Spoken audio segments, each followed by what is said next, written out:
বাবা আমি নানু বাড়ি যাব। আচ্ছা বাবা ঠিক আছে, কালকে আমার অফিস বন্ধ তো, কালকে নিয়ে যাব, কেমন? যাও। না বাবা আমি আজকেই যাব, তাও একা। একা যাবে? আমি এখন বড় হয়ে গেছি না, আমি সব রাস্তা চিনি, এখন আর তোমাদের আমার সাথে যাওয়ার প্রয়োজন নেই। কি বলছো তুমি এসব?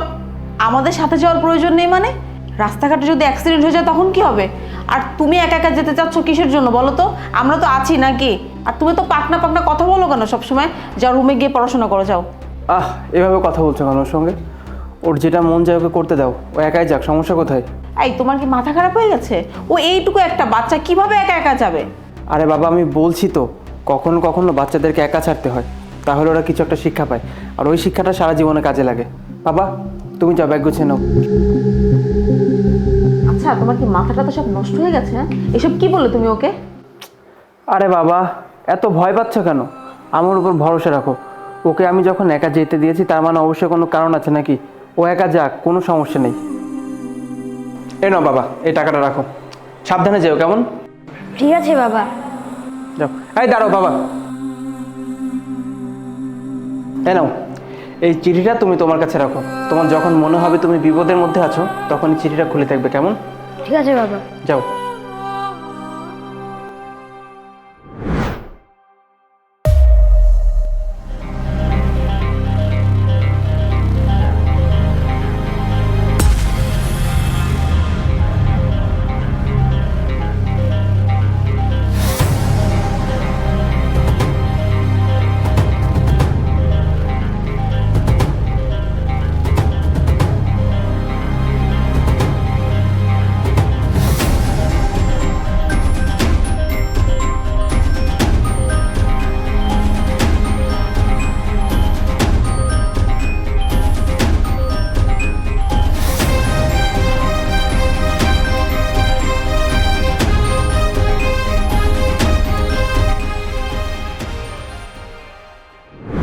আরে ভাই আর বলিস না, মেজাজটা অনেক খারাপ।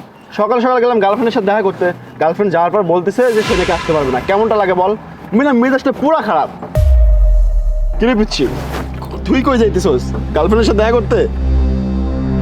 কথা বস না কেন?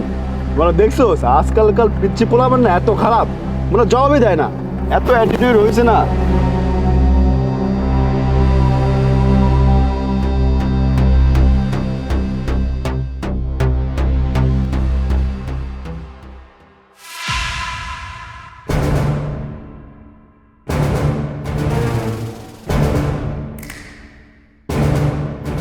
আঙ্কেল আমি তো টাকা আনছিলাম কিন্তু টাকা হারিয়ে গেছে।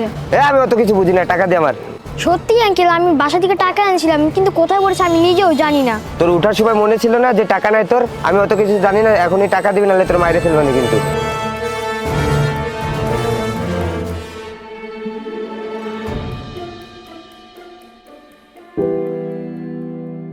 তুমি ভয় পেও না বাবা, আমি আর তোমার মা সব সময় তোমার সাথে আছি।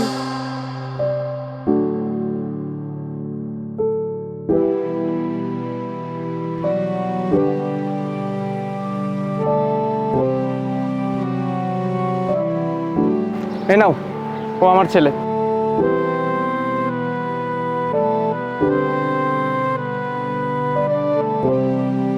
সরি মা, সরি বাবা। দেখেছো আমি বলেছিলাম না ও টাকা হারিয়ে ফেলবে? শোনো, মাঝে মাঝে বাচ্চাদেরকে তাদের মন মতো কাজ করতে দিতে হয়, আর মাঝে মাঝে বাচ্চাদেরকে একা ছাড়তে হয়। এতে কি হয় জানো? ওরা যে ভুলগুলো করে না, ওই ভুলগুলো থেকে তারা একটা শিক্ষা নেয়। আজকে আমি আমার বাচ্চাকে একা ছেড়েছি না, ও তো একটা শিক্ষা পেয়েছে নাকি? এই ভুল থেকে ও অনেক শিক্ষা গ্রহণ করেছে, তাই না বাবা? বাবা তুমি বাসায় আমাকে কি বলেছিলে? তুমি অনেক বড় হয়ে গেছো, একাই যেতে পারবে, তাই তো? আজকে দেখলে তো, আমরা যদি সঠিক সময়ে না আসতাম তোমার সঙ্গে কি কি হতে পারতো। শোনো বাবা, প্রত্যেকটা জিনিস করার না একটা নির্দিষ্ট বয়স আছে, বুঝতে পেরেছো? তোমার এখন যে বয়স, এই বয়সে তোমার এখনও সেই সময় আসেনি যে তুমি একা একা বাসা থেকে বের হবে। এখনও তোমার আমাদেরকে প্রয়োজন, আমাদের ছায়া ছাড়া তুমি এক পাও নড়তে পারবে না। শোনো বাবা, যেদিন তুমি বড় হয়ে যাবে না, সেদিন ছোটোবেলার জন্য তোমাকে আফসোস করতে হবে। চলো তোমাকে নানুর বাসায় আমরাই নিয়ে যাব।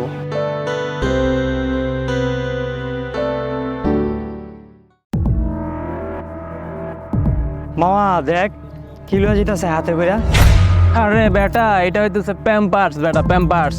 ছোট বাচ্চাদের দেখোস না প্যাম্পার্স পরে রাখে, এদেরও মাসে একটা নির্দিষ্ট টাইমে বুঝলি এই প্যাম্পাস পরে থাকতে হয়, নাইলে ওদের ট্যাঙ্কি লেখা সব পানি বাইরে যায়। আজকালকার মায়া মানুষগুলো লজ্জাশরম যে কয়ে যাইতেছে মামা, যে জিনিসগুলো হাইট রাখা দরকার সেগুলো ওপেনে নিয়ে ঘোরে। আজব। ওরা বলো ওদের নাকি ফ্রিডম চাই। আচ্ছা কত ফ্রিডম মানে কি? স্বাধীনতা, স্বাধীনতা, এদের এত স্বাধীনতা লাগে। চল বস। ভাইয়া তুই এসেছিস? কি ব্যাপার, কি হচ্ছে তোর? ভাইয়া আমার খুব পেট ব্যথা করছে, আর মাও বাসায় নেই, বাজারে গিয়েছে। তুই আমার জন্য ওটা একটু এনে দিবি? ওইটা বলে? আরে ওইটা মানে প্যাড এনে দিবি। প্যাড আবার কি? হ্যাঁ ভাইয়া, তুই দেখি কিছুই বুঝিস না, যে মেয়েরা ইউজ করে না ওইটা। মা কোথায়? তোকে বললাম না, মা বাজারে গিয়েছে, আসতে দেরি হবে, তুই জানা গিয়ে নিয়ে আয়। আচ্ছা মা আসুক তারপরে নিয়ে আসবে। আমি ছেলে মানুষ, আমি এগুলো কেন আনবো? তোর কি পাগল হয়ে গেছিস? আমি এখানে পেটের ব্যথায় বাঁচতেছি না, আমি মার জন্য অপেক্ষা করবো। ভাইয়া প্লিজ জানা যে নিয়ে আয় না। ঠিক আছে। আপনার কাছে প্যাড আছে না ভাই? হ্যাঁ আছে, 100 টাকা দেন। এই যে। ভাই একটা প্যাকেটে দেওয়া যায় না? পলিথিন তো শেষ হয়ে গেছে গা, আপনি এমনি নিয়ে যান। এমনি নিব ভাই, রাস্তায় মানুষজন। আর ভাই এটা তো ওষুধ, ওষুধ তো লুকিয়ে নেয় জানা, আপনি এমনি নিয়ে যান। আচ্ছা যা তা তো লজ্জা পাচ্ছেন, আচ্ছা আমি দিচ্ছি। এই যে না।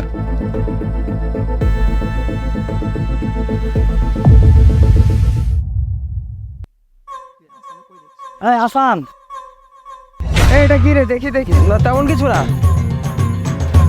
আরে এটা তো প্যাড, লুকা লুকা লুকা, দেখে ফেলবে মানুষ আবার। হ্যাঁ চুপ কর। কি শুরু করেছিস তোরা? এই প্যাডটা আমি আমার বোনের জন্য নিয়ে যাচ্ছিলাম। আমার বোন বাসায় অসুস্থ, পেটে ব্যথায় ছটফট করছে। আমি তার ভাই হয়ে তার বোনের জন্য কি এই প্যাডটা কিনে নিয়ে যেতে পারি না বল? আসলে আমাদের মতো কিছু ছেলেদের জন্য না এই যুগের মেয়েরা প্যাড কিনেও শান্তি পায় না। আজকাল পিরিয়ড একটা ট্যাবু হয়ে গেছে আমাদের সমাজে। এই পিরিয়ড যদি না হতো, আমি তুই আমরা এই পৃথিবীতে আসতে পারতাম না, যদি কিনা আমাদের মাদের পিরিয়ড না হতো। আর সেই পিরিয়ড নিয়ে আমরা হাসাহাসি করি না। এই প্যাড হচ্ছে মেয়েদের সকল রোগের ওষুধ। কেন আমাদের যখন জ্বর হয় বা আমরা যখন অসুস্থ হই, তখন আমরা কি করি? ওষুধ কিনে খাই, রাইট? ওষুধ কিনে যখন আমরা রাস্তা দিয়ে আসি, আমরা কি ওষুধ হাইড করে আসি? এভাবে আসি না। তাহলে একটা মেয়ের পিরিয়ড হলে কেন সেই মেয়েটা প্যাড হাইড করে রাস্তাতে চলবে? এগুলো কোন ধরনের নিয়ম? এই নিয়মগুলো কেন হয়েছে জানিস? আজকাল কোনো মেয়ের পিরিয়ড হলে সেই মেয়ে রাস্তাতে প্যাড নিয়ে চলাচল করতে সেফ মনে করে না। কারণ আমাদের মতো জানোয়ার যারা কিনা রাস্তাঘাটে দাঁড়িয়ে থাকি মেয়েদেরকে ইপটিজ করবো বলে, মেয়েদের হাতে প্যাড দেখলে আমরা বিভিন্ন উল্টাপাল্টাভাবে কথা বলি। আর আমি নিজেও তো সকালে বলেছিলাম যে এটা নাকি মেয়েদের প্যাম্পাস, মেয়েদের পিরিয়ড হলে মেয়েদের সকল রক্ত বের হয়ে যায়, তাই মেয়েরা এটা ইউজ করে। কিন্তু আমার বোনকে যখন দেখলাম এই অবস্থা, তখন আমি রিয়েলাইজ করতে পেরেছি যে আমার মন মানসিকতা কতটা জানোয়ার টাইপের। তাই তোদেরকেও বলছি ভাই, নিজের মেন্টালিটি চেঞ্জ কর, নিজের মা বোনের কথা ভাব। আর পিরিয়ড যখন কোনো মেয়ের হয় না, তাকে সাহায্য কর, তাকে না হাসাহাসি করবি না। দে আজকের পর এসব যেন আমি না শুনি। ঠিক আছে ভাই, আমাকে ভুল হয়ে গেছে, আমাকে মাফ করে দে। ঠিক আছে, তুই যা।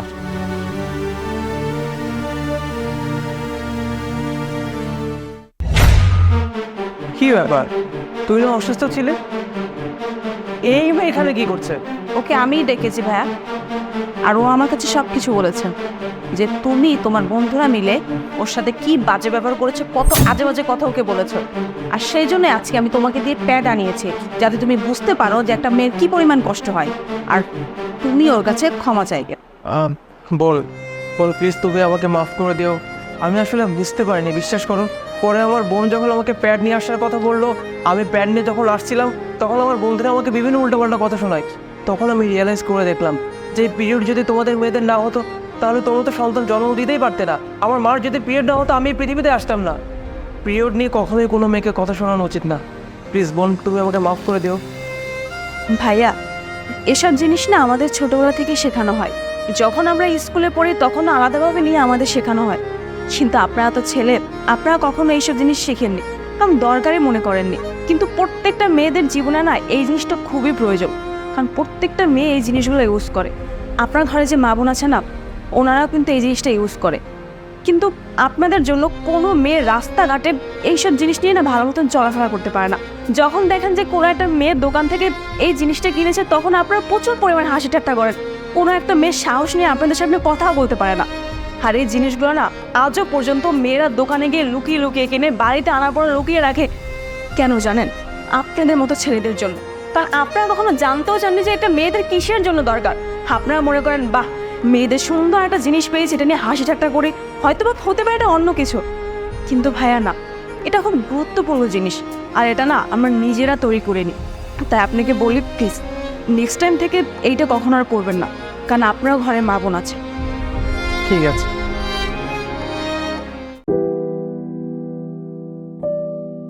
ম্যাডাম, শুভ জন্মদিন। Thank you.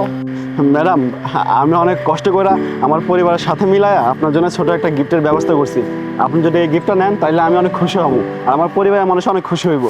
গিফট, তাও আবার আমার জন্য? তুই আমাকে জন্মদিনে উইশ করেছিস এনাই অনেক, এখন আবার তোর থেকে আমাকে গিফটও নিতে হবে? এই, তোর অকাত আছে আমাকে গিফট দেওয়ার মতো? তোর তো কোনো অ্যাবিলিটিই নাই। কি না কি একটা ফকিনির মতো একটা লোকাল মার্কেট থেকে কিনে এনেছিস, আমি তোর এসব গিফট নিতে পারবো না। তোর গিফট তোর কাছেই রাখ। না না ম্যাডাম, আপনি গিফটটা দয়া করে নেন, যদি নেন তাহলে অনেক খুশি হব। লন না। কি না কি আছে ভিতরে, দে। ম্যাডাম, আপনার জন্মদিনে আপনার জন্য অনেক অনেক শুভকামনা। আপনার আগামী দিনগুলো ভালো কাটুক, আপনি সুস্থ থাকেন। তোর এত বড় সাহস! একে তো তুই আমাকে আমার জন্মদিনে উইশ করেছিস, আমি তোকে থ্যাংক ইউ বলেছি, তার উপর কোন লোকাল মার্কেট থেকে তুই আমাকে গিফট এনে দিয়েছিস, তাও মেনে নিয়েছি। এখন আবার তুই আমার সাথে হাত মিলাতে চাচ্ছিস? শোন, সব সময় নিজের লিমিটেশনের মধ্যে থাকবি। আজকের পর থেকে যদি আর কখনো তুই আমার দিকে চোখ তুলেও তাকিয়েছিস না, তোকে তো আমি এই জব থেকে বের করবই, তার সাথে চরমের মতো শিক্ষা দিব।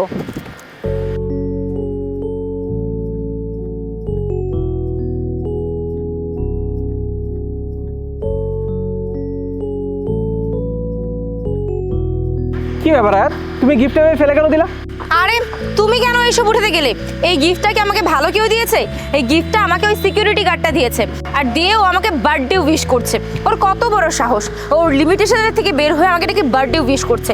ঠিক আছে, তাও আমি মেনে নিলাম, কিন্তু তাতেও সে থেমে যায়নি, সে আমার সাথে হ্যান্ডশেক করতে যাচ্ছে। তুমি বুঝতে পেরেছো এই হারামির বাচ্চার কত বড় সাহস? কতটা বড় সাহস হলে ওর মালকিনের সাথে হাত মিলাতে পারে? আমি না ওকে আর নিতে পারছি না। আমি যে ওকে ওর চাকরি থেকে বের করিনি, এটাই তো ওর ভাগ্য। আর এই গিফটের মধ্যে কি আছে বলো? এই গিফটের মধ্যে নিশ্চয়ই কোনো সস্তা জিনিসপত্রই আছে, আর তার মধ্যে র্যাপিংয়ের অবস্থা দেখেছো? অন্তত র্যাপিংটা তো ভালো করে করবে। এই গিফট খুলে দেখার বিন্দুমাত্র রুচি আমার নেই। তুমি ফালো তো এটা। আচ্ছা, এটা কেমন কথা বলো তো আয়াত? গিফট তো গিফটই হয়, তাই না? সেটা ছোট গিফট হোক বা বড় গিফট হোক, মানুষটা তোমাকে ভালোবেসে তোমার বার্থডেতে তোমাকে উইশ পর্যন্ত করলো, তার সঙ্গে উপহার পর্যন্ত দিল, তুমি উপহার তো নিলেই না, তার সঙ্গে তাকে অপমান করে কথা বলছো, এগুলো কোন ধরনের কথা? তুমি খুব ভালোভাবেই জানো যে আমি কোনো দামি পোশাক আশাক ছাড়া কোনো কিছু পরি না। সেখানে আমি এরকম কম দামি জিনিস নিয়ে কি করবো? আমি তো এটা পড়তে পারবো না। ওর মন রক্ষার জন্য আমি নিয়েছি, এটাই বেশি। এখন এটা ফেলে দাও। আচ্ছা, তুমি এভাবে কেন কথা বলছো বলো তো? এই গিফটের কথা বাদ দাও, ওর স্যালারি কত জানো? মাত্র 12,000 টাকা। একজন সিকিউরিটি গার্ডের বেতন মাত্র 12,000 টাকা হওয়ার পরও ওই সিকিউরিটি গার্ডটা যখন তার বেতন থেকে কিছু টাকা জমিয়ে তোমার জন্য একটা উপহার কেনে, তখন বুঝতে হবে এখানে ইমোশন জড়িত। একজন মানুষের ইমোশন নিয়ে তুমি এভাবে খেলতে পারো না আয়াত। মানুষটা তোমাকে অনেক সম্মান করে, অনেক রেসপেক্ট দিয়ে কথা বলে, আর তুমি তার সম্মান, তার রেসপেক্টকে এভাবে ধুলে মিশিয়ে দিতে যাচ্ছ, এইভাবে অপমান করছো, এগুলো ঠিক না। যেখানে আমি কম দামি কোনো কিছু পরিই না, সেখানে এই গিফট নিয়ে আমি কি করবো? এই গিফটের জিনিসটাকে আমি ইউজ করতে পারবো? আচ্ছা, একটা কথা বলো, আমার এই কথা শোনার পর তোমার তো মন খারাপ হতে পারে, কিন্তু আমার কিছু করার নেই। তোমার বাবা কি করে বলো তো? তোমার বাবা তো সিলিন্ডারের ব্যবসা করে, তাই না? তাহলে আমি যদি এবার একটু গভীরভাবে চিন্তা করে দেখি, সে একজন দারোয়ান আর তোমার বাবা সিলিন্ডারের ব্যবসা করে, দুজনের ক্লাসই তো সেম। কই, আমি তো তোমাকে আজ পর্যন্ত এই জিনিসটা নিয়ে কোনো কথা শোনাই নাই যে তোমার বাবা কেন সিলিন্ডারের ব্যবসা করে, তোমরা কেন অতটা গরিব। তোমরা গরিব বললে কি আমি কখনো তোমাকে কোনো কথা শুনিয়েছি বলো? কখনো শোনাইনি। বরং আমি আমার সাধ্য মতো তোমাকে ভালোবেসে গিয়েছি, তোমার যখন যা দরকার হতো সব কিছু দিয়েছি। কখনো তোমাকে আমি বলি নাই যে তুমি কেন গরিব, বা গরিব ঘরের কোনো মেয়েকে আমি বিয়ে করতে পারবো না, বা তোমার সঙ্গে আমার আচরণও কিন্তু তেমন ছিল না। আমি প্রত্যেকটা মানুষকে, সে হোক ধনী কিংবা গরিব, প্রত্যেকটা শ্রেণীর মানুষকে সম্মান দিয়ে কথা বলি। তাহলে আমি যদি তোমার বাবার পেশা নিয়ে তোমাকে কোনো কথা না শোনাই, ওই মানুষটা একটা সামান্য দারোয়ান, সে তোমাকে একটা গিফট দিয়েছে বলে তুমি তাকে এভাবে কথা শোনাতে পারো না, এগুলো অন্যায়। স্যার, আপনি দয়া করে আমার লাগে ম্যাডামের কোনো কথা শোনেন না। ম্যাডামে যেটা ভালো মনে করছে সেটাই করছে। আপনি দয়া করে ম্যাডামের কোনো কথা করেন না, ম্যাডামরে মাফ করে দেন। এখন আর এসব বলে কী লাভ বলো? ও তো তোমাকে অপমান করেছে, তার সঙ্গে তোমাকে হাত পর্যন্ত তুলেছে, এভাবে তো ক্ষমা করা উচিত হবে না। তাই তুমি এই মুহূর্তে ওর কাছে ক্ষমা চাইবে, যাও। আমি আপনার কাছে ক্ষমা চাচ্ছি ভাইয়া। আপনি অনেক ভালোবেসে আপনার স্যালারি থেকে টাকা বাঁচিয়ে আমাকে একটা গিফট এনে দিয়েছেন। হ্যাঁ, এটার র্যাপিংটা হয়তো পারফেক্ট ছিল না, কিন্তু আপনার উদ্দেশ্যটা ভালো ছিল, আর আমার আপনার উদ্দেশ্যকে সম্মান করা উচিত ছিল। I am really sorry. আমার দ্বারা কখনোই আর এরকম ভুল হবে না। দাও গিফট, আমাকে দাও। না না ম্যাডাম, আপনি এইভাবে বলবেন না। আপনার ক্ষমা চাইতে হবে না, আমি কিছু মনে করি নাই। হ্যাঁ, আপনি যে আমার গিফটটা নিছেন আমি সত্যি অনেক খুশি হয়েছি। আচ্ছা ঠিক আছে, তুমি কাজে যাও। আচ্ছা স্যার। আচ্ছা আয়াত শোনো, আজকের পর ভুল করেও কোনো মানুষকে কখনো তার পেশা নিয়ে কথা শোনাবে না, সে যেই পেশার মানুষই হোক না কেন। মনে রাখবে প্রত্যেকটা কাজই সম্মানের কাজ। চলো। ভাইয়া দাঁড়ান, বৃন্দাবন যাবেন? হ আপা জামু। ভাইজান আপনি একটু সামনে চলে। না না ভাই, আমি সামনে আসতে পারবো না। সমস্যা নেই ভাইয়া, আমি তাহলে সামনেই বসে পড়ি। না না আপা, আপনি সামনে বইতে পারবেন না। কোনো সমস্যা নেই ভাইয়া, আমি বসতে পারবো। আপা কিছু মনে করেন না, আপনি অন্য একটা অটোতে চলে যান। এখানে আমি অনেকক্ষণ ধরে দাঁড়িয়ে আছি, প্রায় 1 ঘন্টা পর পর একটা করে অটো আসে। এতক্ষণ যদি দাঁড়াই তাহলে আমার অনেক লেট হয়ে যাবে। আপনি একটু নিয়ে চলেন না আমাকে। আপনি বসতে পারলে তাহলে বসেন। আচ্ছা।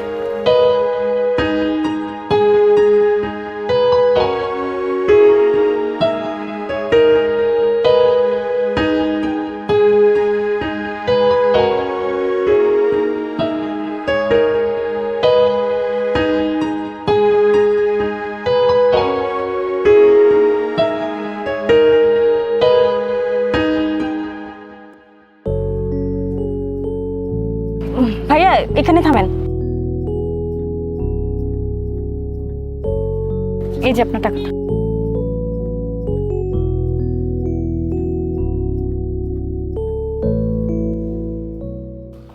কিরে দেখেছিস, আজকে আমার কারণে ওই মায়ের সাথে মজা নিতে পারলি।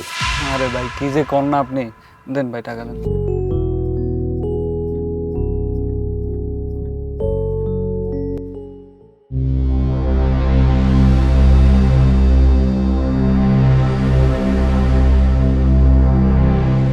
ভাইজান একটু সামনে আসবেন।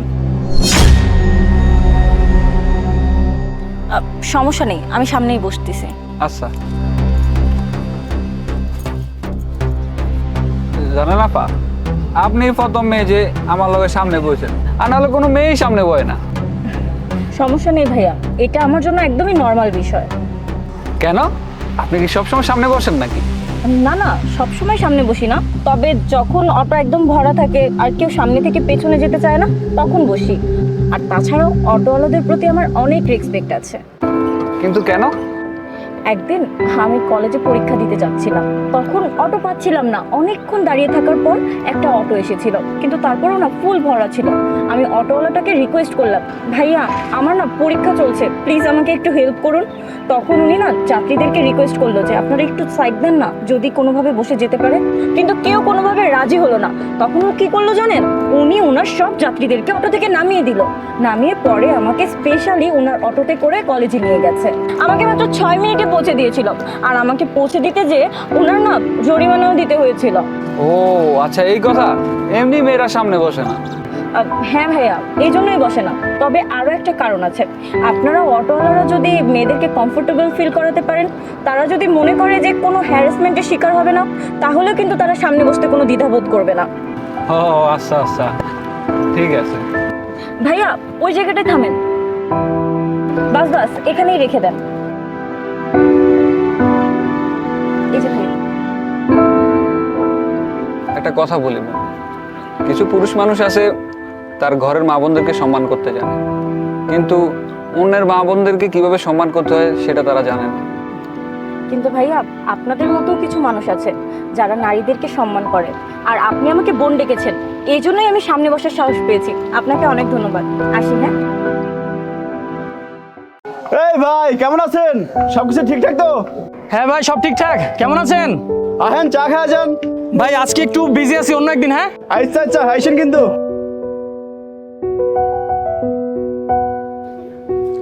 আজকে আবারও চাওয়ালা আমার খোঁজ খবর নিচ্ছে। সময়, সবই সময়। আরে ভাই গুড মর্নিং, কেমন আছেন ভাই? এই তো ভাই ভালো আছি। গুড মর্নিং, ভালো আছেন? আলহামদুলিল্লাহ ভালো আছি। কখনো কিছু প্রয়োজন পড়ে আমাকে অবশ্যই জানাবেন ভাই। ঠিক আছে ভাই, অবশ্যই জানাবো আপনাকে। আচ্ছা ভাই তাহলে আসি। আজকাল সবাই খোঁজ খবর নেয়, সবাই বলতে চায় ভাই কখনো কিছুর প্রয়োজন হলে অবশ্যই জানাবেন। আরে তুমি চলে এসেছো, আজকে তোমার জন্য কি রান্না করবো বলো? তোমার যা ভালো লাগে সেটা রান্না করো, অসুবিধা নাই তো। আরে না না, তোমার কি খেতে ইচ্ছে করছে সেটা বলো, আজকে সেটাই রান্না হবে। আমার পছন্দ মতো। আচ্ছা, আজকে খাসির মাংস রান্না করো। আচ্ছা ঠিক আছে, তাহলে আজকে খাসিই রান্না করব। ঠিক আছে, তোমার জন্য আজকে মন মতো খাবার পাচ্ছি। আজকে স্ত্রীও জিজ্ঞাসা করছে যে আমি কি খাবো, বাইরে লোকজন খোঁজ নিচ্ছে, সালাম দিচ্ছে, শুধুমাত্র তোমার জন্য।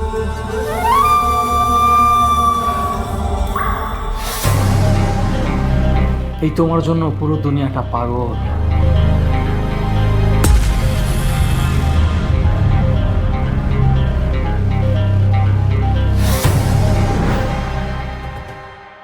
ভাই, একটা চা আর একটা হচ্ছে ঝালমুড়ি। সামনের মাসে আমার চাকরিটা হলেই টাকা দিয়ে দিব না, খাতায় লিখে রাখেন। কি শুরু করছেন ভাই আপনি? প্রত্যেকদিন এসে খান আর কোন খাতায় লেখা রাখেন? আমি কিনা দান তাবিল খুলে বসছি নাকি? আর টাকা পয়সা নাই খাইতে আসেন কেন? জানতে এনতে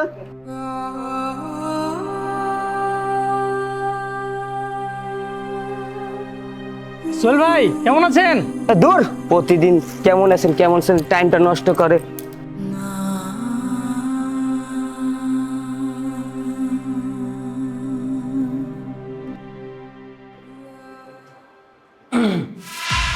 কি রান্না করতেছো? গুঁড়া মাছের চচ্চড়ি। আজকে একটু এইগুলা রান্না না করে পোলাও মাংস রান্না করবা?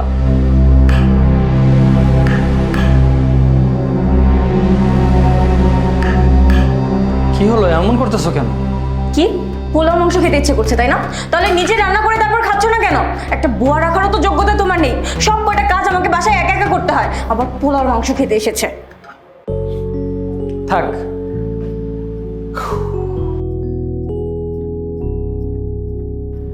যখন তুমি ছিলে না তখন প্রত্যেকটা মানুষ মুখ ফিরিয়ে নিত, আর আজকে দেখো কত সম্মান, মানুষ খোঁজ খবর নিচ্ছে, কিরকম আছি, কি লাগবে সব জিজ্ঞাসা করতেছে। আসলেই পৃথিবীতে তোমার চেয়ে মূল্যবান আর কোনো কিছু হতে পারে না। তোমার চেয়ে মূল্যবান যদি কোনো কিছু থাকতো সেটার দেখা হয়তো পেতাম। কি যে করো না, প্রত্যেক দিন সকাল সকাল এই টাকাগুলো দেখো। শোনো, তোমার এই টাকাগুলো না একদম লকারে সেফ আছে, কেউ চুরি করতে পারবে না। শুধু শুধু কেন এরকম নিয়ে নিয়ে বসে থাকো বলো তো?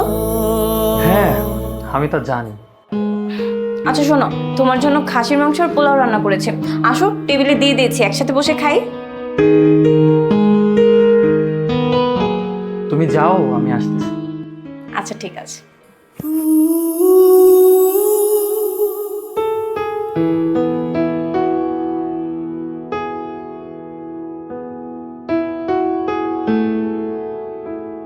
সম্মান আসলে মানুষকে করা হয় না, করা হয় টাকাকে।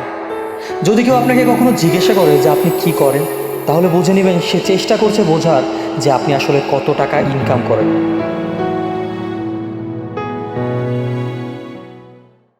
ম্যাডাম, ফাইনালি ডিভোর্সটা আপনাদের করিয়েই দিলাম। তাছাড়া 50 লক্ষ টাকাও পাইয়ে দিচ্ছি। বাচ্চার কাস্টডি তো আপনি পেয়েই যাবেন। তাছাড়া আপনি যদি আরও কিছু চান, যেমন আপনার স্বামীকে যদি আপনি যাবজ্জীবন কারাদণ্ড দিতে চান, সে ব্যবস্থাও আমি করে দেবো ইনশাল্লাহ। না না, আমি যতটুকু পেয়েছি এটাই যথেষ্ট। আচ্ছা ঠিক আছে ম্যাডাম, আপনার যদি আরও কিছু প্রয়োজন হয় আমাকে জানাবেন। আর ম্যাডাম, আমার ফেসটার দিকে যদি একটু লক্ষ্য করতেন, একটু মনোযোগ দিতেন। ঠিক আছে, সেটা আপনি সময় মতো পেয়েই যাবেন। Thank you madam. আসসালামু আলাইকুম।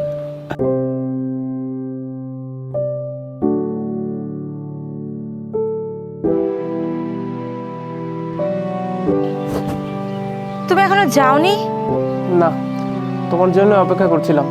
বসো। ফাইনালি ডিভোর্স হয়ে গেল তাই না আমাদের?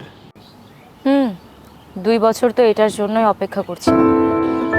আচ্ছা শোনো, তুমি তো বোধহয় কোর্টে 50 লক্ষ টাকা নেওয়ার জন্য আবেদন করেছো না? কোনো চিন্তা করো না, আমি তোমাকে সে টাকাগুলোর ব্যবস্থা করে দিচ্ছি। আমার মিরপুর 12 নম্বরে যে ফ্ল্যাটটা আছে না, ওই ফ্ল্যাটটা আমি তোমার নামে লিখে দেবো। তারপর আমাদের স্টার হাউজিংয়ের যে ডুপ্লেক্স বিল্ডিং, ওটাও তোমাকে দিয়ে দেবো। তার পাশাপাশি দিয়াবাড়িতে ওয়ার্ল্ড ইউনিভার্সিটির পেছনে যেই জমিগুলো আছে আমাদের, ওই সমস্ত কিছু আমি তোমার নামে করে দিব। তুমি একদম চিন্তা করো না। আমি তো শুধুমাত্র 50 লক্ষ টাকা চেয়েছিলাম, আর তোমার ওই গুলশানের ফ্ল্যাট থেকেই তো 50 লক্ষ টাকার বেশি উঠে আসতো। তাহলে এত কিছু কেন? কারণ আমি চাই আমার মেয়ের ভবিষ্যৎটা যেন ভালো হোক। আমি চাই না আমি না থাকার কারণে আমার মেয়ে কোনো অভাব অনটনের মধ্যে দিয়ে বেড়ে উঠুক। এর কারণেই আমি আমার সমস্ত কিছু তোমার নামে লিখে দিচ্ছি। তবে একটা কথা মাথায় রেখো, আমার মেয়ের জন্য কোনো অমঙ্গল না হয়। আর আমার কাছে কিছু সোনা গহনা আছে, ওগুলো আমি তোমাকে দিয়ে দিব। আমার মেয়ে যখন বড় হয়ে যাবে তখন ওর বিয়ের কাজে এগুলো কাজে লাগবে। আরে আমাদের মেয়ে এখনো ছোট, আর ও বড় হতে অনেক সময়ও নেবে। আর তোমার যদি তোমার মেয়েকে কোনো কিছু দেওয়ার হয় তাহলে তুমি নিজের হাতে তার বিয়ের সময় দিয়ে দিও, এখনই কেন দিতে হবে? কারণ ওর বিয়ে দেখা সৌভাগ্য হয়তো আমার হবে না, এমনও তো হতে পারে ততদিন হয়তো আমি বেঁচে থাকবো না। মানে আমি কিছু বুঝতে পারছি না। আচ্ছা তুমি কি আমার কাছে কিছু লুকাচ্ছ? যা সত্যি আমি সেটাই বলছি। আমি শিওর হয়তো আমি বেশি দিন আর পৃথিবীতে বেঁচে থাকবো না, কারণ আমার ব্লাড ক্যান্সার, বেশি দিন আমি বাঁচবো না। Blood cancer? আরে আমি এখানে ডিভোর্সের কথা ভাবছি আর তুমি ওখানে ব্লাড ক্যান্সার নিয়ে যুদ্ধ করছো। তুমি আমাকে আগে কেন বলোনি? এই কথাগুলো বললে তুমি তো অনেক কষ্ট পেতে, এজন্য তোমাকে আমি বলি নাই। আর আমি তো তোমাকে অনেক বেশি ভালোবাসি। আমি চাইনি যে আমার এই ক্যান্সারের কথা শোনার পরে তুমি কষ্ট পাও, বা আমার মেয়ে যখন জানতে পারবে তার বাবার বেশি দিন পৃথিবীতে বেঁচে থাকবে না, আমার মেয়েটা নিতে পারবে না। এজন্য আমি তোমাদের কাউকে কিছু বলি নাই। যাই হোক, আমার কথা বাদ দাও। তোমার আর তোমার মেয়ের লাইফটা আমি সিকিউর করে দিব। আল্লাহর কাছে এটাই দোয়া করি ততদিন যেন আমি পৃথিবীতে বেঁচে থাকি। তোমাদের লাইফ আনসিকিউর করে আমি ইনশাল্লাহ মরবো না, চিন্তা করো না। দেখো আমি টাকা পয়সা বাড়ি গাড়ি কোনো কিছু চাই না, আমি শুধুমাত্র তোমার সাথে থাকতে চাই। তোমার এরকম ব্লাড ক্যান্সার এটা যদি আমি আগে জানতাম তাহলে আমি তো তোমাকে কখনোই ছেড়ে যেতাম না।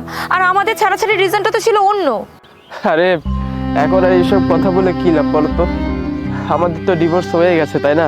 আর এমন তো না যে আমি কালকে মারা যাচ্ছি। মানে যদিও জন্ম মৃত্যু বিয়ে সবকিছু আল্লাহর হাতে, এখনো হয়তো কিছুদিন বেঁচে থাকলেও থাকতে পারি। এভাবে কথা বলো না, আমার খারাপ লাগে। আর আর তাছাড়া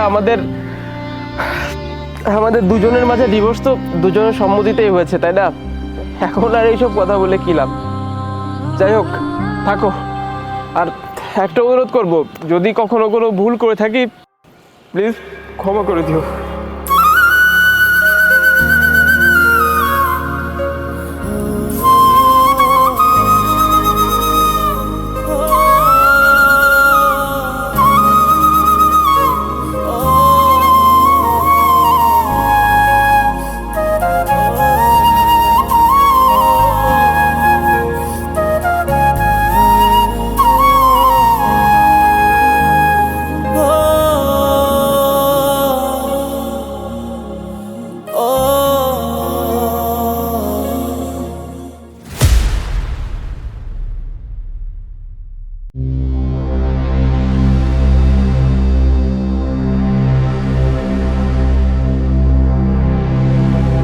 আচ্ছা এই শার্টটার প্রাইস কত?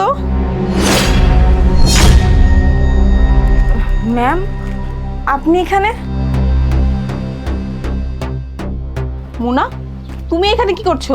তুমি না বললে যে তোমার মা অসুস্থ, 10 দিনের ছুটি নিলে? 10 দিনের ছুটি নিয়ে তুমি এখানে এই দোকানে কি করছো?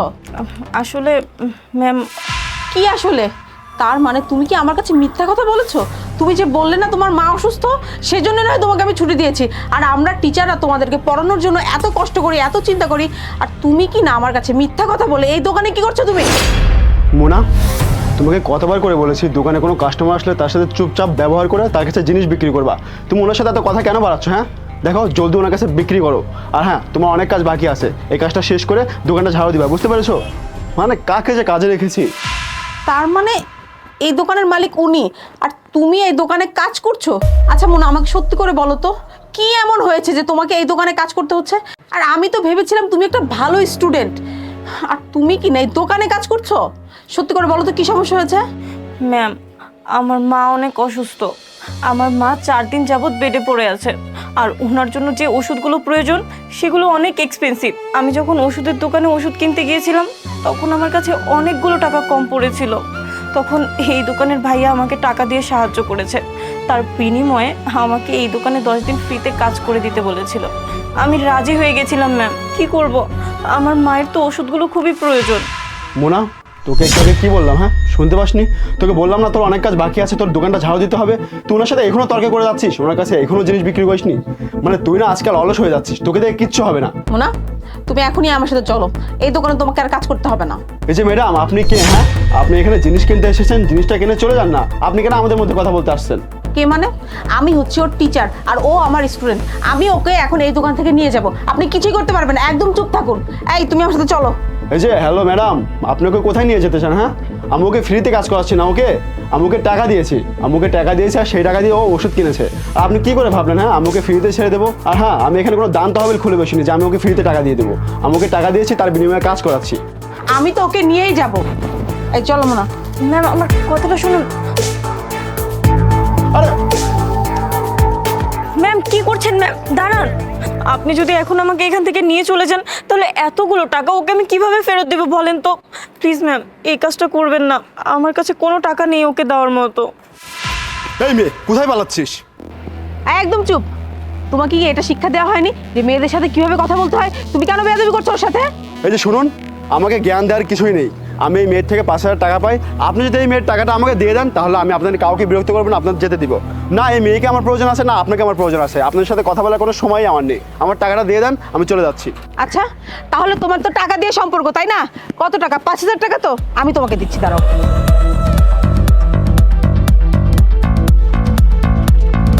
ধরো তো 5,000 টাকা। তোমার টাকা তুমি পেয়েছো না? এবার যাও এখান থেকে, আয় চলো।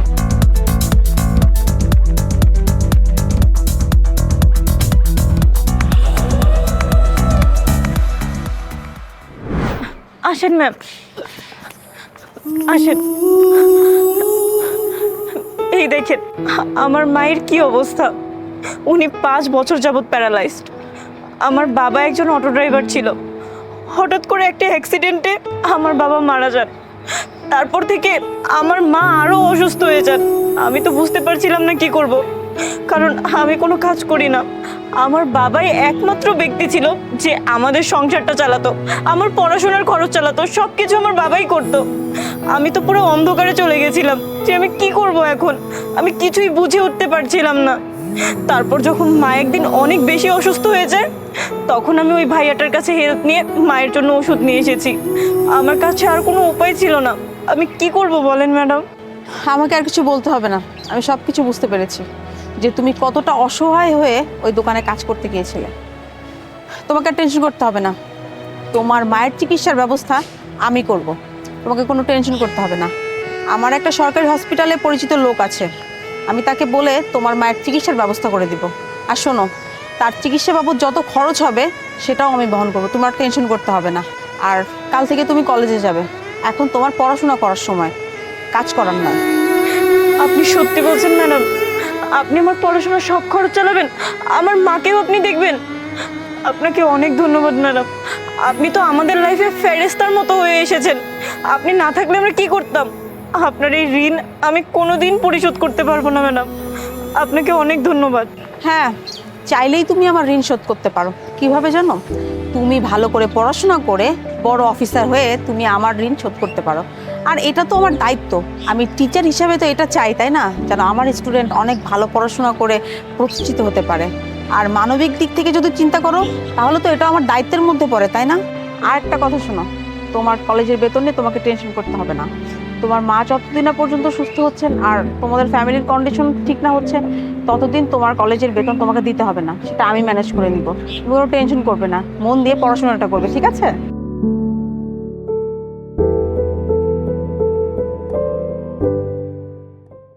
বাবা, তুমি সম্পত্তি ভাগাভাগি করলেও এই বাড়িটা আমার নামে লিখে দাও। সেটা কিভাবে? এখানে তো আমারও হক আছে, তাই না? কিন্তু ফ্যাক্টরির ভাগ তো আমি তোকে দিয়েছি, তাই না? তাহলে বাবা যদি এই বাড়িটা আমার নামে লিখে দেয় তাহলে তোর কি সমস্যা? ফ্যাক্টরিতে তো তোরও ভাগ আছে, তো আমারও তো হওয়ার কথা, তাই না? আরে তোদের তো একটা বাড়ি আছে, কিন্তু আমার তো বাড়ি নেই। আমি তো বাবাকে এই জন্যই বলছি এই বাড়িটার জন্য বাবা আমার নামে লিখে দেয়। এত হিংসা কিসের তোর? শোন, তোর কাছে ঘর নেই এটা তোর সমস্যা, আমার কাছে ঘর আছে, তো আমি এটা তোকে কেন দিব বল? বাবা বোঝাও ওকে, ও কিন্তু বেশ বেশি কথা বলছে বলে দিলাম। আচ্ছা বাবা কি বোঝাবে শুনি? বাবা মাকে যখন রাখার হয়েছিল তখন তো আমরা রেখেছিলাম, তখন তো আপনারা আসেন নাই। তাহলে এখন যখন প্রপার্টি ভাগ হচ্ছে তখন তো নিজে পাওনা নেওয়ার জন্য চলে আসলেন। যখন দুই ভাই বসে এখানে কথা বলছে সেখানে তুই নাক গলাবি না। আর আমরা খুব ভালো করেই জানি যে আমাদের অবর্তমানে তুই মা বাবাকে কিভাবে রেখেছিলি। কিভাবে রেখেছিলাম আমরা দুজনকে? এই দেখ, আমার মুখ খোলাবি না, খবরদার। আমরা বেশ ভালো মতোই জানি যে কিসব কাজকর্ম করে তোর এসব বাড়িঘর বানিয়েছিস, ঠিক আছে? হ্যাঁ, তুই ভদ্রতা শিখিসনি? বাড়ির বউদের সাথে কিভাবে কথা বলতে হয়? না, আমার ভদ্রতা নেই। কি করবি তুই? হ্যাঁ, তুই কি করবি? হ্যাঁ, তুই কি করবি? তুই দেখবি আমি কি করবো। তুই কি করবি? আরে আরে থামো থামো, চুপ, শান্ত হও, চুপ করে বসো তোমরা। আমি আমি এখনো বেঁচে আছি। হ্যাঁ, আমি মরে গেলে তোমরা কি করবে? হ্যাঁ, কি করবে? বাবা, তাহলে ওকে বলে দাও ও যেন ছোট ছোট মানুষের মতো থাকে, ও যেন ভালো মানুষের মতো ঘরটা ছেড়ে দেয়, বলে দিলাম। কেন ছেড়ে দেবে? এই ঘর তো একজনের জন্য নয়, ভাগাভাগি যদি করতে হয় সমান সমান ভাবে করতে হবে, কারণ সবাই তোমরা আমার কাছে সমান। এখন দেখছি তোমাদের ঝগড়াঝাটির জন্য আমাকেই একটা কিছু করতে হবে। তবে আমার কাছে একটা সলিউশন আছে। তোমরা যদি আমার কথা শোনো তাহলে আমি একটা ব্যবস্থা নিতে পারি। তোমরা কি যাবে আমার সাথে এক জায়গায়? কোথায়? চলো আমার সাথে, আমি যেখানে তোমাদেরকে নিয়ে যাই। হ্যাঁ চলো। হ্যাঁ চলো। চলো।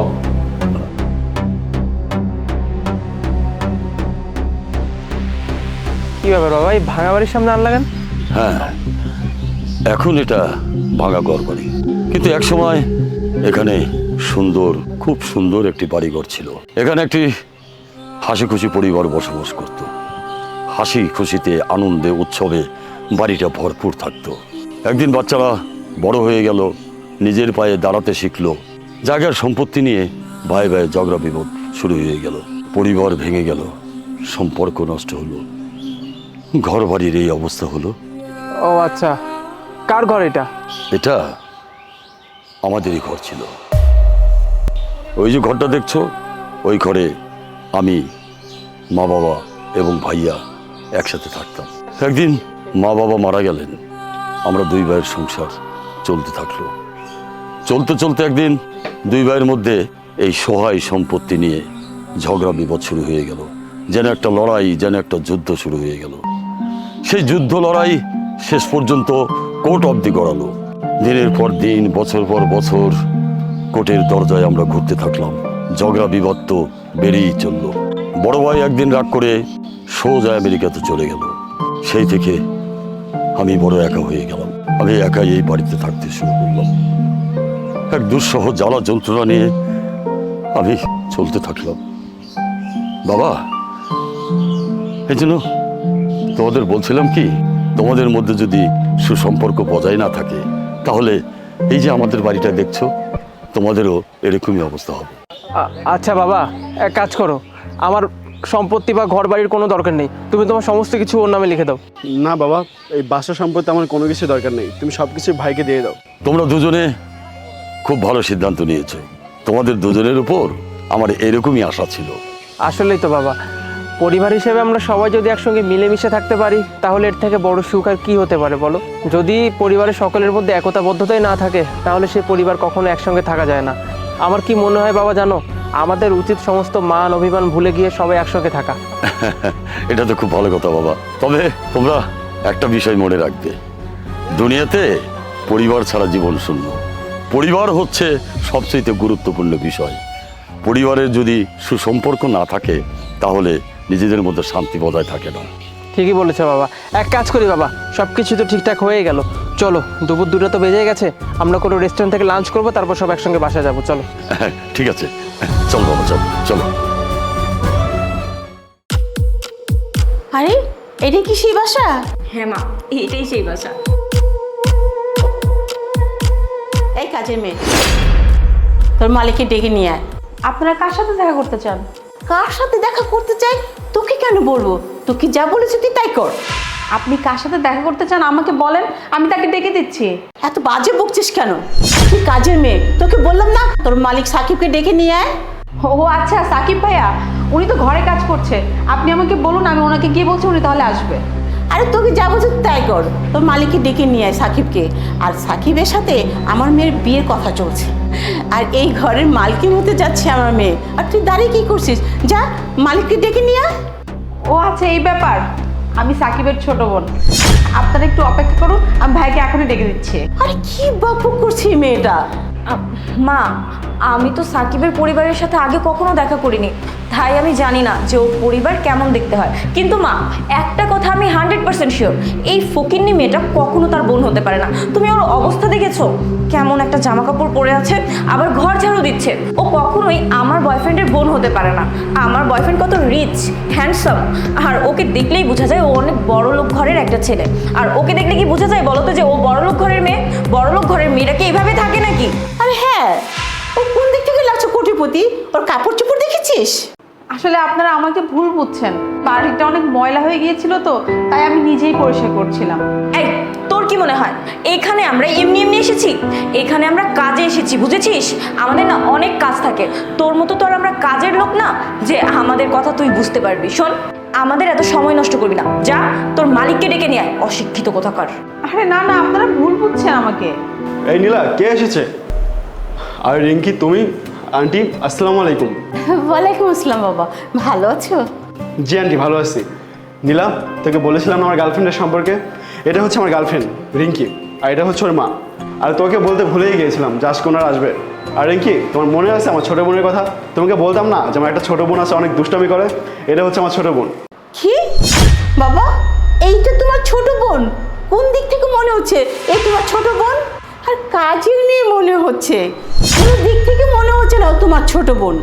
শুনো মা, তুমি মেকআপ করো, পার্লারে যাও, ভালো জামা কাপড় পরো, কোনো দিক থেকে মনে হচ্ছে না বাবা হে তোমার ছোট বোন। কি রে রিঙ্কি, আমি কি ভুল বলেছি বল? না মা, তুমি একদম ঠিক কথা বলেছো। মেনটেনেন্স নামের কোনো জিনিসই ওর মধ্যে নেই। এই, তুমি পার্লারে যেতে পারো না?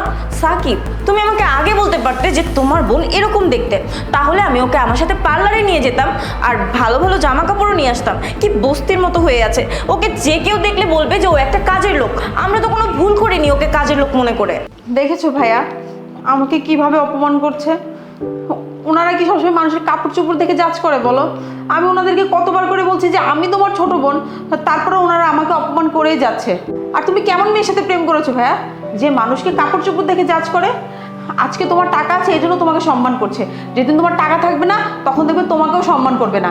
এসব মেয়েরা আসলে কেমনভাবে শিক্ষা পেয়েছে আমি নিজেও বুঝতে পারছি না, যে মানুষকে কাপড় চোপড় দিয়ে জাজ করে তাদের মেন্টালিটি কেমন হয়। তুমি কি বুঝতে পারছো ভাইয়া? আর ওকে কি বলবো, ওর পরিবারের যে মুখের ভাষা আমি শুনলাম তাতে আমি ভালো করে বুঝে গেছি যে তাকে পরিবার কোনো শিক্ষাই দেয়নি।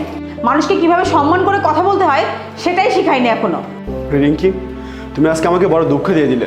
আমি ভেবেছিলাম তুমি ভালো ভদ্র একটা মেয়ে, কিন্তু তুমি কিনা মানুষের পোশাক দেখে তাকে যাচাই করো, তার পায়ে জুতা দেখে তাকে যাচাই করো। আর সব থেকে লজ্জার বিষয় হচ্ছে তোমার মাও তোমার সাথে তোমাকে সাপোর্ট করছে। আরে আমার বোনকে তোমরা কখন থেকে উল্টাপাল্টা কথা বলে যাচ্ছ? একটা মেয়ে তার বাড়িতে ঝাড়ু দিতেই পারে, সে বাড়ির কাজ করতেই পারে, তাই বলে সে মানুষ হওয়ার যোগ্যতা রাখে না? আরে বাড়িতে তো সবাই সাধারণভাবে থাকে, তাই না? বাড়িতে সাধারণ পোশাক পরে থাকে, বাড়ির কাজ করে, তাই এটা এমন কি হয়েছে? আর বাড়ির কথা না হয় বাদই দিলাম, বাড়িকে একটা মানুষ সাধারণ পোশাক পরে বের হতে পারে না?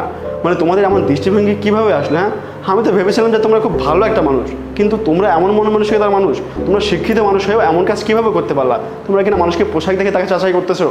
হ্যাঁ, আমি শুনেছি যাদের টাকা পয়সা আছে তারা নাকি অনেক অহংকার করে, তারা অনেক ভাব দেখায়, তারা নাকি গরিব মানুষকে মানুষই মনে করতে পারে না। তাদের চোখের সামনে যদি কখনো গরিব মানুষ পড়ে তারা তাদেরকে উল্টাপাল্টা কথা বলে মজা নেয়। দুঃখিত রিঙ্কি, আমি ভেবেছিলাম তুমি খুব ভদ্র ভালো একটা মেয়ে, খুব সাংসারিক একটা মেয়ে। আমি এই জন্য তোমাকে নিয়ে বিয়ে করার সিদ্ধান্ত পর্যন্ত নিয়ে নিয়েছিলাম, কিন্তু আমি ভুল ছিলাম। যে কিনা মানুষকে এভাবে ট্রিট করতে পারে তাকে নিয়ে আমি কীভাবে সংসার করবো বলো? আমি একটা ভদ্র মেয়ে চেয়েছিলাম যে কিনা আমার সংসারটাকে সাজিয়ে গুছিয়ে রাখবে, কিন্তু তোমরা কখনোই এমনটা করতে পারবে না। আর এই যে আন্টি, আপনি আমাকে মাফ করবেন, আপনিও না আপনার মেয়ের মতোই। আমি ভেবেছিলাম যে আপনার মধ্যে হয়তো বা মনুষ্যত্ব বলতে কিছু আছে, কিন্তু আপনার মধ্যেও না কিছু নেই। আপনার মেয়ে যেমন আপনিও তেমনটাই হয়েছেন। সাকিব দেখো, তুমি কিন্তু আমাদের ভুল বুঝতেছো। ওকে দেখে যে কেউ বলবে ও একটা কাজের লোক, কেমন ড্রেস আপ পরে আছে।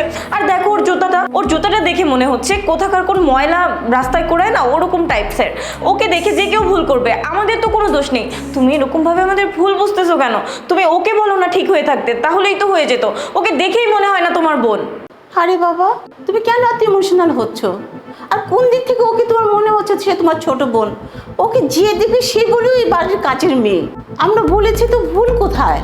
আর আমাদের ভুল বুঝাবুঝি তো হয়েই গেছে, এতে তোমার এত ইমোশনাল হওয়ার কোনো দরকার নেই।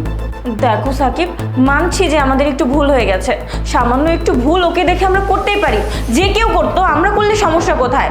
যাই হোক, তারপরও আমি সরি। তুমি অনেক ইন্টেলিজেন্ট, বুদ্ধিমান একটা ছেলে। আশা করি এই সামান্য বিষয় নিয়ে তুমি আমাকে ভুল বুঝবে না, আর এই সামান্য বিষয় আমাদের সম্পর্কের মধ্যে কোনো কিছু ইফেক্ট করতে পারবে না, তাই না বলো? তুমি আমাকে ক্ষমা করে দাও, আমাদের ভুল হয়ে গেছে। না ভাইয়া, ওনাদের কোনো ভুলই হয়নি। ওনারা ইচ্ছাকৃতভাবে আমাকে অপমান করেছে, কারণ আমি প্রথমেই তাদেরকে আমার পরিচয়টা দিয়েছি যে আমি তোমার ছোট বোন আর তুমি হচ্ছে আমার বড় ভাই। কিন্তু তারা আমার কোনো কথাই কানে লাগায়নি, তারা শুধু আমার পোশাকটাই দেখেছে। আমি কম দামি নর্মাল পোশাক পরে আছি দেখে সেজন্য তারা আমাকে কাজের লোক ভেবেছে। আমি ঝাড়ু দিচ্ছিলাম সেজন্য তারা আমাকে ভেবেছে যে আমি এ বাসায় কাজ করি। আর তুমিই বলো ভাইয়া, বাসার মধ্যে তো সবাই নর্মাল জামা কাপড়, নর্মাল স্যান্ডেলই পরে থাকে, তাই না? আমি তো ঘরের কাজ করছিলাম, এই জন্য এই স্যান্ডেলটা পরেছি। অথচ দেখো, ওনারা আমার কাপড় চোপড় দেখে আমাকে কিভাবে একের পর এক অপমান করেই যাচ্ছে। তুমি কিভাবে ভাবলে যে এই মেয়ে তোমার সাথে ভালোভাবে সংসার করবে? আরে তুমি কি ভুলভাল বলছো? আমরা তো ভুল মেনেই নিয়েছি। আর বিয়ে তো করবে সাকিব আর রিঙ্কি, আর তুমি এদের পিছিয়ে কেন পড়ে আছো? আর আমি জানি সাকিব আমার মেয়েকে অনেক ভালোবাসে, আর সাকিব আমার মেয়েকে বিয়ে করবেই। কি বাবা, ঠিক বলেছি না? সরি আন্টি, ভুল সেটাই যেটা জেনে করা হয়, কিন্তু আপনারা দুজন যেটা করেছেন সেটা ইচ্ছে করে করেছেন। হ্যাঁ, আমি আপনার মেয়েকে অনেক ভালোবাসি, আমার জীবনের থেকে অনেক ভালোবাসি। এই জন্য আমি ওকে বিয়ে করার জন্য একটুও চিন্তা করিনি। আমি ভেবেছিলাম ওকে বিয়ে করলে আমি অনেক সুখী হব। আমি আমার ভবিষ্যৎ পর্যন্ত চিন্তা করে ফেলেছি ওকে নিয়ে। কিন্তু এমন একটা মানুষকে নিয়ে আমি কখনোই আমার লাইফটা আগাতে পারবো না। ওকে বিয়ে করলে আমি কখনোই সুখী হতে পারবো না। আমি তো এমন একটা মেয়েকে চেয়েছি যে কিনা আমার পরিবারকে সাজিয়ে গুছিয়ে রাখবে, কিন্তু ও কিনা আমার বোনকে এইভাবে ট্রিট করছে।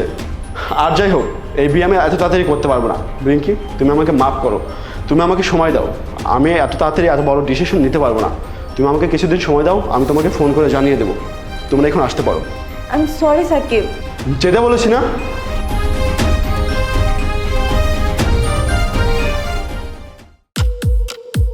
আরে এটা কি সেই বাসা? হ্যাঁ মা, এটাই সেই বাসা। এই কাজের মেয়ে, তোর মালিককে ডেকে নিয়ে আয়। আপনারা কার সাথে দেখা করতে চান? কার সাথে দেখা করতে চাই তোকে কেন বলবো? তোকে যা বলেছি তুই তাই কর। আপনি কার সাথে দেখা করতে চান আমাকে বলেন, আমি তাকে ডেকে দিচ্ছি। এত বাজে বকছিস কেন?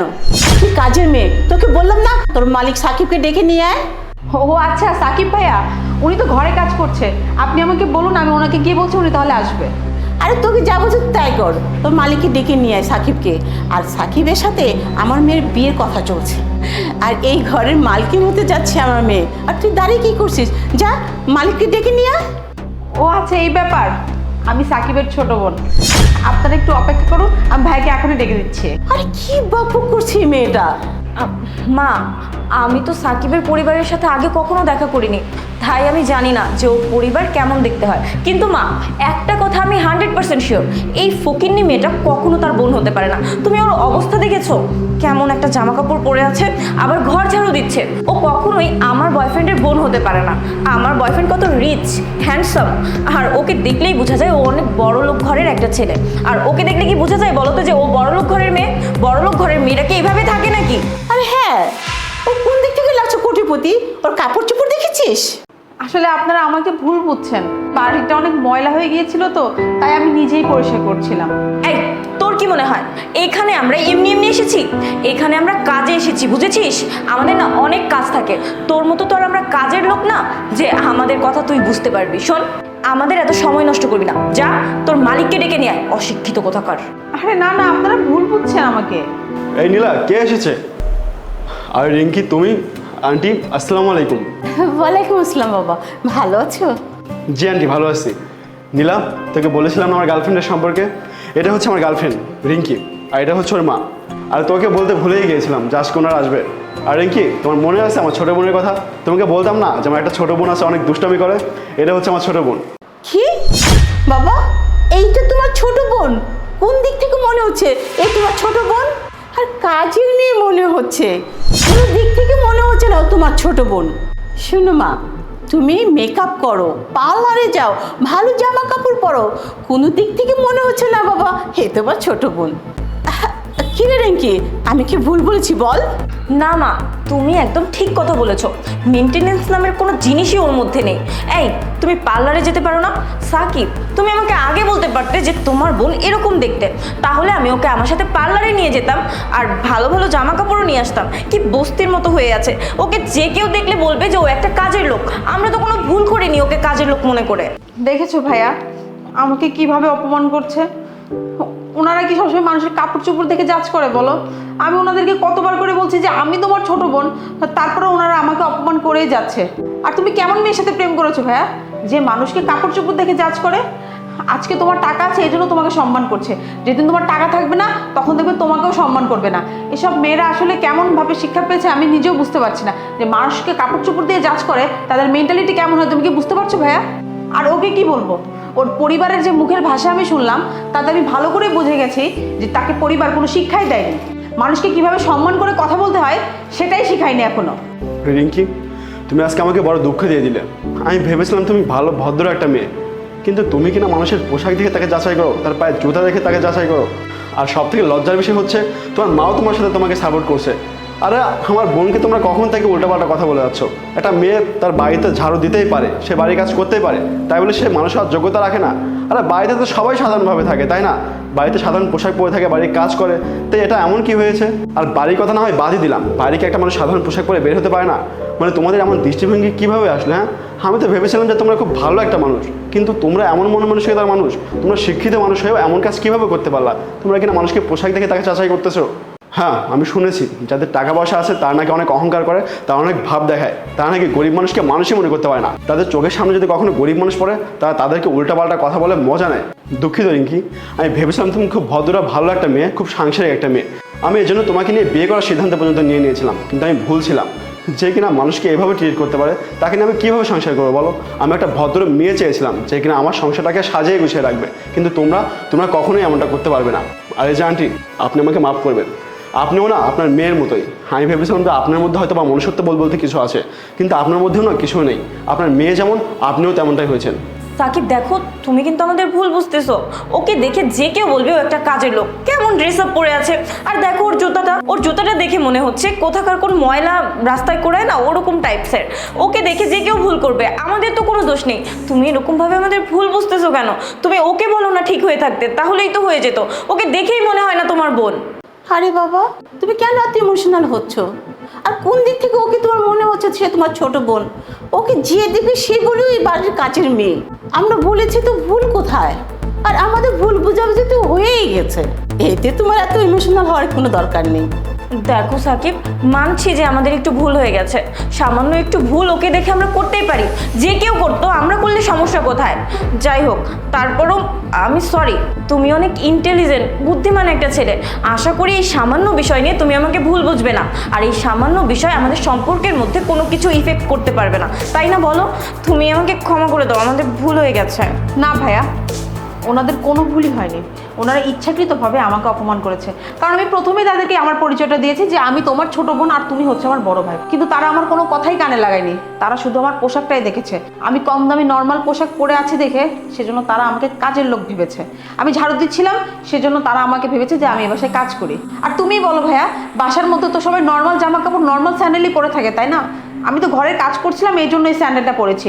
অথচ দেখো ওনারা আমার কাপড় চোপড় দেখে আমাকে কিভাবে একের পর এক অপমান করেই যাচ্ছে। তুমি কিভাবে ভাবলে যে এই মেয়ে তোমার সাথে ভালোভাবে সংসার করবে? আরে তুমি কি ভুলভাল বলছো? আমরা তো ভুল মেনেই নিয়েছি। আর বিয়ে তো করবে সাকিব আর রিঙ্কি, আর তুমি এদের পিছিয়ে কেন পড়ে আছো? আর আমি জানি সাকিব আমার মেয়েকে অনেক ভালোবাসে, আর সাকিব আমার মেয়েকে বিয়ে করবেই। কি বাবা, ঠিক বলেছি না? সরি আন্টি, ভুল সেটাই যেটা জেনে করা হয়, কিন্তু আপনারা দুজন যেটা করেছেন সেটা ইচ্ছে করে করেছেন। হ্যাঁ, আমি আপনার মেয়েকে অনেক ভালোবাসি, আমার জীবনের থেকে অনেক ভালোবাসি। এই জন্য আমি ওকে বিয়ে করার জন্য একটুও চিন্তা করিনি। আমি ভেবেছিলাম ওকে বিয়ে করলে আমি অনেক সুখী হব। আমি আমার ভবিষ্যৎ পর্যন্ত চিন্তা করে ফেলেছি ওকে নিয়ে, কিন্তু এমন একটা মানুষকে নিয়ে আমি কখনোই আমার লাইফটা আগাতে পারবো না। ওকে বিয়ে করলে আমি কখনোই সুখী হতে পারবো না। আমি তো এমন একটা মেয়েকে চেয়েছি যে কিনা আমার পরিবারকে সাজিয়ে গুছিয়ে রাখবে, কিন্তু ও কিনা আমার বোনকে এইভাবে ট্রিট করছে। আর যাই হোক, এই বিয়ে আমি এত তাড়াতাড়ি করতে পারবো না। রিঙ্কি, তুমি আমাকে মাফ করো, তুমি আমাকে সময় দাও। আমি এত তাড়াতাড়ি এত বড় ডিসিশন নিতে পারবো না। তুমি আমাকে কিছুদিন সময় দাও, আমি তোমাকে ফোন করে জানিয়ে দেবো। তোমরা এখন আসতে পারো। আমি সরি সাকিব। যেটা বলেছি না,